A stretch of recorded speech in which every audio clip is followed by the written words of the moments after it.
आदरणीय प्रधानमंत्री जी, हमारे वर्ल्ड व्यू टेलीविज़न की तरफ से सबसे पहले मैं आपका स्वागत करती हूँ और आपने जो थोड़ा सा वक्त निकालकर हमें इंटरव्यू देने के लिए हामी भरी है उसका मैं तहे दिल से आपका शुक्रिया अदा करना चाहती हूँ। आपकी इलेक्शंस जनवरी में आपने अनाउंस की हैं। मैंने बिल्कुल नहीं अनाउंस उसकी इलेक्शन जनवरी में होनी चाहिए कहते हैं, आने वाले जनवरी में, लेकिन इलेक्शंस तो किसी भी वक्त हो सकते हैं। हो सकती हैं। हाँ, खाली एक लिमिट है उसके बाद जिसके पहले करना हो। क्या इसका मतलब ये भी हो सकता है कि आप मिड टर्म इलेक्शंस मई में करवा लें? आप देखिए, इस पर हमने सोचा ही नहीं है तो इसका क्या जवाब दे सकते। हो सकता है मौसम आपको पसंद आए मई का और हो सकता है आप इलेक्शंस करवाएं, नहीं कोई सोचा कारण तो नहीं है उसके लिए। लेकिन you famous for springing up mid term कभी भी इलेक्शंस अभी तक नहीं हुआ। आप मैं पिछले कोई दो हफ्तों से यहाँ वैंकूवर से आई हुई हूँ और देख रही हूँ, अखबारों में पढ़ रही हूँ पंजाब स्थिति के बारे में। आप सारी सरकार भी बहुत चिंतित है, लोग बहुत चिंतित हैं, ख़ासतौर पे बाहर वैंकूवर के इलाके में जो हमारे पंजाबी भाई बहन रहते हैं वो भी बहुत चिंतित हैं। पंजाब की असली स्थिति क्या है, उसके बारे में आप अपने शब्दों में कुछ बताइए। स्थिति तो गंभीर है। वहाँ के एक राजनीतिक दल यानी अकाली दल ने कुछ मांगे रखी, कुछ धार्मिक मांगे, वो अधिकांश हमने मान ली जी। कुछ ऐसी थी जो हमें लगा कि हम नहीं मान सकते हैं, लेकिन ऐसा भी हमें लगा कि वो समझ गए उस बात को। एक मांग ऐसी थी जो हमसे संबंधित इतनी नहीं थी और वो दूसरे कुछ राज्य हैं भारत के, वहाँ के और वहाँ के गुरुद्वारों के जैसे अपनी कमिटीज़ या बोर्ड्स हैं उनका था।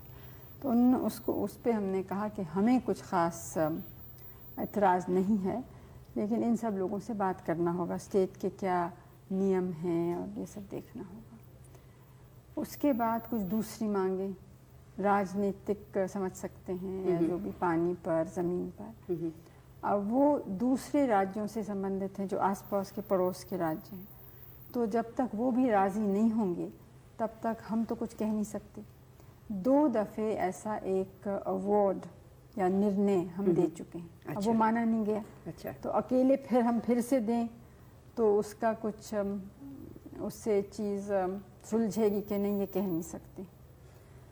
हमें लगता है कि कुछ इस समय कुछ एक्सट्रीमिस्ट वहाँ पे ज़ोर पकड़ गए हैं, ख़ासतौर से नौजवान कुछ।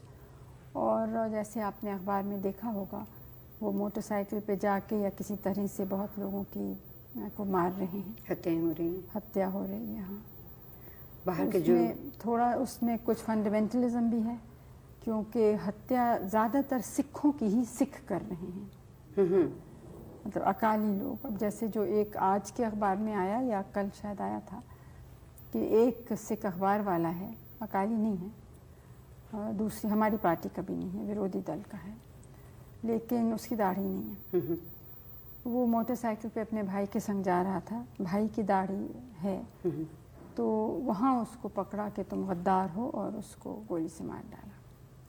हालांकि वो सिख है, वो सिख ज़्यादातर हैं, दूसरे भी हैं। जैसे हमारे यहाँ तो हरि धर्म में कई सेक्ट्स हो जाते हैं, बिल्कुल हो जाती हैं।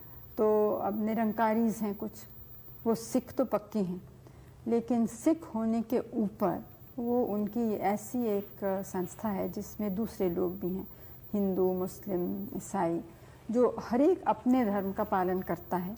लेकिन ये लोग संग मिलते हैं, आप उसको कह सकते हैं नेशनल इंटीग्रेशन की भावना से, या ये कि मिल के मेडिटेशन करते हैं, ऐसी प्रार्थनाएं करते हैं जिसमें सब जुड़ सकें। इसके मायने नहीं कि अपना धर्म छोड़ा, लेकिन अपना धर्म भी है और उसके ऊपर कुछ चीज़ है जो दूसरों को से मिल के कर सकते हैं। आपको ये भी मालूम है कि हमारे देश में कोई किसी भी धर्म का हो, वो दूसरों का आदर करता है। बिल्कुल करता है। जैसे गुरुद्वारों में बहुत से हिंदू जाते हैं, मुस्लिम्स के दरगाह में भी हिंदू जाते हैं, मुस्लिम्स हिंदू मंदिरों में भी अक्सर जाते हैं। तो इस काफ़ी इन चीज़ों में यहाँ पे एक उदारता सी है। और इस उदारता को देखते हुए हैरानी होती है कि क्यों इस तरह के हो रही हैं। जहाँ इतना बड़ा देश है, इतनी बड़ी जनसंख्या है, वहाँ ये प्रश्न कभी कभी उठते हैं। हमारी तो यही आशा है कि जो ठीक सोचने वाले हैं और राष्ट्र हित सोचने वाले हैं वो इसके ऊपर उठेंगे और किसी तरह से हम इसको सुलझा सकेंगे। बाहर रहने वाले जो भारतीय हैं, क्या आपके विचार में इसमें कुछ मदद कर सकते हैं? क्योंकि वो बहुत ज़्यादा एंक्शस हो जाते हैं, बहुत ज़्यादा अपसेट हो जाते हैं जब इस तरह की वो खबरें पढ़ते हैं, सुनते हैं, देखते हैं। उनका क्या योगदान हो सकता है? योगदान तो ये है कि तो अफवाहें नहीं मानी, क्योंकि वैंकूवर के बारे में मुझे नहीं मालूम, लेकिन लंदन से कुछ आए थे लोग, उनका इतनी गलत बातें फैलाई जा रही थी पंजाब के बारे में जी।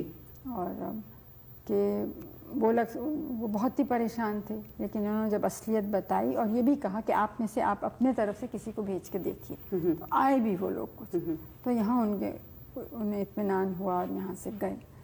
क्योंकि ये बिल्कुल सच नहीं है कि सिखों के ख़िलाफ़ या अकालियों के भी ख़िलाफ़ कोई भी नाइंसाफ़ी है। ज़ाहिर है, बल्कि उसका उल्टा ही कह सकते हैं, क्योंकि वो औरों से कुछ ज़्यादा ही आगे बढ़े हैं अपने हिम्मत और योग्यता और क्षमता से, और ख़ास तौर से इसलिए कि वो मेहनत करने वाले लोग हैं। और आपने देखा है कि हमारे यहाँ ऊंचे ओहदे, छोटे ओहदे, हर जगह आप पाएंगे उन लोगों को, हर गांव में पाएंगे, हर प्रांत में पाएंगे। तो इसे ये बात कहनी बिल्कुल गलत है, लेकिन कुछ जो उनकी मांगे हैं, वो हमारा कहना ये है कि कोई भी मांग हो उस पर बातचीत हो, लेकिन मार काट या संविधान का अपमान करना या कोई ऐसी बात करना कि राष्ट्र के विरोध में होती है, वो ठीक नहीं है। लेकिन अगर इस तरह से बातचीत लंबी होती चली गई तो ये मारकाट तो होती जाएगी। जिन लोगों को मारा जा रहा है वो तो बिल्कुल इनोसेंट है ना, वो बिल्कुल निर्दोष हैं, लेकिन बात लंबी क्या होगी, हम तो कुछ हद तक ही कर सकते हैं। ठीक है। तो इसलिए सबको सोचना है कि कितना हो सकता है, कितना नहीं। दूसरे लोग मुझसे नाराज़ हैं कि इतना क्यों मान लिया। हरियाणा में भी कुछ हुआ ना, तो उसका एक रिएक्शन हुआ ना, जो पंजाब में पहले हुआ था, उसका रिएक्शन अब उसको बड़ी मुश्किल से थामा है। तो इससे ये भी देखना है कि एक मांगने से अगर और स्थिति बिगड़ती है तो किसी का लाभ नहीं होता है। आप जब दोबारा इलेक्शन के बाद आएंगे ऑफिस में, तो कौन से ऐसे कार्यक्रम हैं जिन पे आप ज़्यादा एम्फोसिस देंगी? अब देखिए, पहले तो जो चुनाव का क्या नतीजा होगा ये कोई पहले से कह नहीं सकता है। मान लीजिए आप आ जाती हैं। दूसरी बात यह है कि हमारी एक बहुत स्पष्ट और साफ नीति है, और वो नीति है कि अपने देश को हम मजबूत बनाएं। इसलिए नहीं कि किसी और को धमकी दें या किसी पर हम हावी होना चाहते हैं, दबाव डालना चाहते हैं, लेकिन इसलिए कि यहाँ की इतनी बड़ी समस्याएं हैं कि उनका समाधान करने के लिए हमें अपनी ताकत ही चाहिए। ये बहुत बड़ा देश है और इतने बड़ी जनसंख्या को कोई बाहर का मदद नहीं कर सकता। कितना भी धनी और बड़ा देश हो, वो हमें नहीं कर, हमें खुद ही अपने पैर पे खड़ा होना है। इसलिए हम ताकत चाहते हैं। अच्छा, अब ताकत कई तरह की, एक तो एक इसके माने सबको एक होना चाहिए, अनेक धर्म, अनेक भाषाएं, अनेक प्रांत, जातियाँ। दूसरे ये कि गरीबी हटानी है, क्योंकि गरीबी एक तो वैसे भी दुख और शर्म की बात है, मानवता का प्रश्न है, लेकिन संग संग एक देश को कमज़ोर करने की चीज़ है। बिल्कुल। क्योंकि जो गरीब हैं वो अपनी ताकत या योग्यता देश के सेवा में नहीं डाल सकते। तो मुख्य काम तो हमारा ये है, देश को मजबूत बनाना और गरीबी दूर करनी। असल में तो मजबूत बनाना है ना, कि जिसमें आज़ादी को हम अपने रख सकें। उसके लिए हमें सांप्रदायिकता भी हटानी है, अंधविश्वास भी हटाना है, गरीबी हटानी है, और गरीबी हटाने के लिए उत्पादन बढ़ाना है। तो और हमारे जो लोग रहते हैं उनको देखना है कि उनकी जो आवश्यक वस्तुएं हैं, चाहे खाना, कपड़ा, घर, शिक्षा, स्वास्थ्य का प्रबंध, ये सब चीज़ें मिलें। तो इस नीति के बाहर तो जा ही नहीं सकते हैं। बिल्कुल, इसी को हमें करना है। तो साथ साथ क्योंकि हम मानते हैं कि अगर दुनिया में कुछ गड़बड़ हो, यानी विश्व युद्ध हो, तो उसका भारी प्रभाव हम पर पड़ेगा।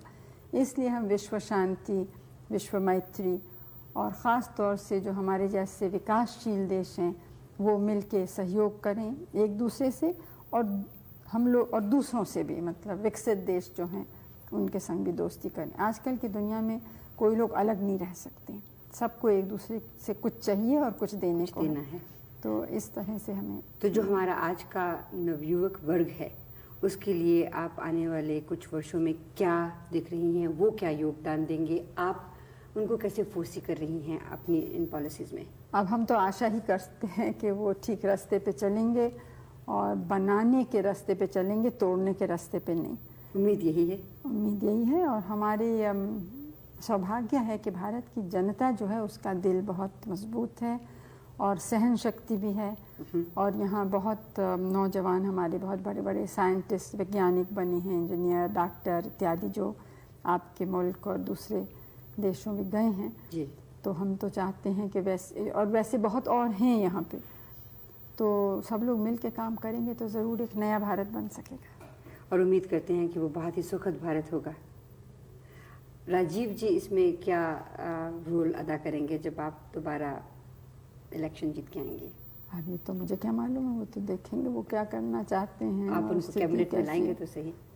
अब देखिए, मुझे तो पता ही नहीं मैं कैबिनेट बनाऊंगी कि नहीं बनाऊंगी, आप तो बहुत आगे कूद रही हैं। एक कदम हमेशा आगे रहना अच्छा रहता है, उससे क्या होता है कि आप प्लान कर सकते हैं अच्छी तरह से।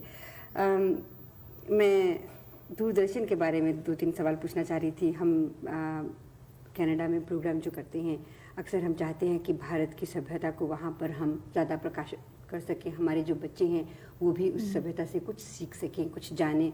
लेकिन अक्सर हम देखते हैं कि आपके यहाँ भारत में टेलीविज़न इतना स्ट्रॉन्ग टूल है, उसे अच्छी तरह से इस्तेमाल नहीं किया जा रहा। मैंने कल राष्ट्रपति जी के जो संवाद था उसमें सुना कि जो सैटेलाइट्स हैं उनके ज़रिए 70% लोगों तक प्रोग्राम पहुंचेंगे, लेकिन उन प्रोग्रामों का स्तर ऊंचा करना भी शायद उनके लिए बहुत ज़रूरी है, क्योंकि हम जब बाहर प्रोग्राम को देखते हैं तो कुछ इस तरह के प्रोग्राम नहीं लगते कि उन्हें लेके बाहर दिखाया जा सके। हम कोशिश तो कर रहे हैं उनको सुधारने की। हमारे लिए तो एक नई चीज़ है और है ज़रूर एक बहुत प्रभावशील जी, लेकिन उतना यहाँ इसका प्रभाव नहीं है जितने जैसे अमेरिका में है। क्योंकि अमेरिका में आप कोई भी प्रोग्राम देखिए उसमें हमेशा ये बात होगी वी अमेरिकन, वी कनेडियंस, इस तरह की कोई चीज़। हमारे यहाँ पे इस तरह के प्रोग्राम मैंने देखे नहीं अभी तक कोई भी। नहीं, ये सच है, लेकिन देखिए आप उन देशों में जो राष्ट्रीयता की, मैं ये नहीं कह रही हूँ कि यहाँ कम है, लेकिन ये क्या आश्चर्यजनक नहीं है कि इतने बरस हो गए लेकिन यहाँ के किसी फिल्म बनाने वाले ने ये सोचा भी नहीं कि हमारे राष्ट्रीय आंदोलन पर फिल्म बनाए या राष्ट्रीय नेता पे बनाए। बहुत से लोग शिकायत करते हैं कि गांधी फिल्म बाहर वाले ने क्यों बनाया, लेकिन यहाँ वाले ने किसी ने कभी कहा ही नहीं बनाने को। और कुछ थोड़ा बहुत हमने जब कोशिश भी की तो किसी ने ज़रा भी उसमें रुचि या दिलचस्पी नहीं दिखाई। इसका कारण क्या है? अब ये मुझे तो मालूम नहीं, तो फिल्म वालों से आप पूछ सकते हैं। मैं आखिरी सवाल आपसे एक बार फिर से पंजाब के बारे में करना चाहती हूँ। अक्सर हम अखबारों में पढ़ते हैं, ख़ासतौर पर जब हम बाहर के मुल्कों में रहते हैं, तो जैसा आपने पहले भी कहा, अफवाहें वहाँ पे बहुत ज़्यादा फैल जाती हैं और उनको अफवाहें ले लीजिए या सचमुच वो सही घटनाएं हैं कि इनमें बाहर के देशों का बहुत बड़ा हाथ है कि भारत की जो एकता है वो टूटे, पंजाब एक अलग प्रांत बने, ताकि जो बाहर के इंटरेस्टेड पार्टीज़ हैं वो आके भारत को तंग करें या उसकी प्रगति में रोड़ा अटकाएं। ये कहाँ तक सही है? नहीं, प्रगति में तो कोई रोड़ा शायद नहीं डालना चाहता है, लेकिन ये सच है कि कुछ ऐसे तबके बाहर हैं जो चाहते हैं कि भारत की जो स्वतंत्र नीति है ना उतनी स्वतंत्र न रहे। जो वो लोग चाहते हैं वैसा हम करें, उस रास्ते पे चलें। तो ऐसे लोग तो हमेशा कुछ दखल देते ही रहते हैं। अब पंजाब में कहाँ तक दखल है ये कहना मुश्किल है, लेकिन ये आपने भी देखा होगा कि ऐसे जो कुछ ऐसा मूवमेंट एक चला है, आंदोलन, उसके ज़्यादातर दफ्तर और ये सब चीज़ें सब बाहर हैं, बाहर के देशों में। शायद कनाडा में भी है, कुछ यूरोप के 2-3 देशों में है। प्रधानमंत्री जी, मैं आपका तहे दिल से शुक्रिया अदा करती हूँ कि आपने अपने बहुत ही बिजी वक्त में से हमारे कुछ चुपते हुए सवालों का भी जवाब दिया। वैंकूवर की सभी जनता की तरफ से, वर्ल्ड व्यू टेलीविज़न की तरफ से बहुत बहुत शुक्रिया। और मैं कामना करती हूँ कि ये जो आने वाला वर्ष है और बहुत से आने वाले वर्ष भारत के लिए बहुत सुखद वर्ष हों। और आपको मुबारकबाद भी देना चाहती हूँ क्योंकि आपको नोबेल प्राइज़ के लिए नॉमिनेट किया गया है। मेरे तरफ से वैंकूवर के रहने वाले हमारे सब मित्रों को मेरी शुभकामनाएं। शुक्रिया।